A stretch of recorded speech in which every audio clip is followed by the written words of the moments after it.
ગુજરાતી સાહિત્ય વર્તુળ આજે વસંતોત્સવની ઉજવવાની પૂરજોશથી તૈયારી કરી રહ્યું હતું. ઈશિતા ગુજરાતી વિષયની પ્રાધ્યાપિકા હોવાથી સાહિત્ય વર્તુળની સેક્રેટરી હતી અને કોલેજના વિદ્યાર્થીઓની ફેવરિટ પણ હતી. સાહિત્યના દરેક કાર્યક્રમમાં ઉત્સાહથી સહભાગી થનાર મેડમને આજે નીરસ જોઈને, મેમ આર યુ ઓકે? મારી તબિયત તો સારી છે ને? વિચારે ચડી ગયેલી ઈશિતાની વિચાર યાત્રાને જાણે કે બ્રેક લાગી. અરે ના ના, એવું કંઈ નથી, તમે ચિંતા ન કરો. હવે કહો, કેવી તૈયારી ચાલી રહી છે વસંતોત્સવની? તમે ઓડિટોરિયમમાં આવો. 3-4 ગર્લ્સ ઈશિતાનો હાથ બળજબરીથી ખેંચી અને ઓડિટોરિયમ તરફ લઈ જઈ રહી હતી. પ્રેમીઓનો પ્રિય એવો આ તહેવાર એટલે વસંત.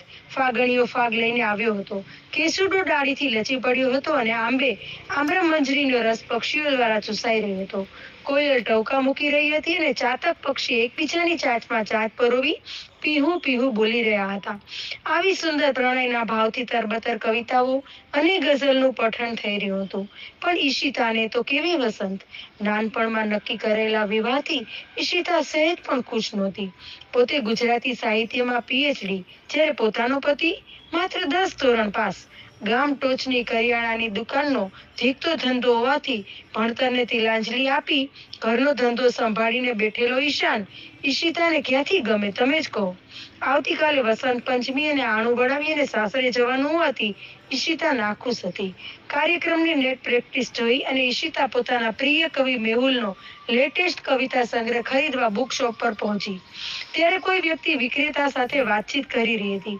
વિક્રેતા તે વ્યક્તિને ખૂબ આદર અને સન્માનપૂર્વક કહી રહી હતી, આવો આવો કવિરાજ મેહુલ, આજે તો તમને હું ચા પીવડાવ્યા વગર નહીં જ જવા દઉં.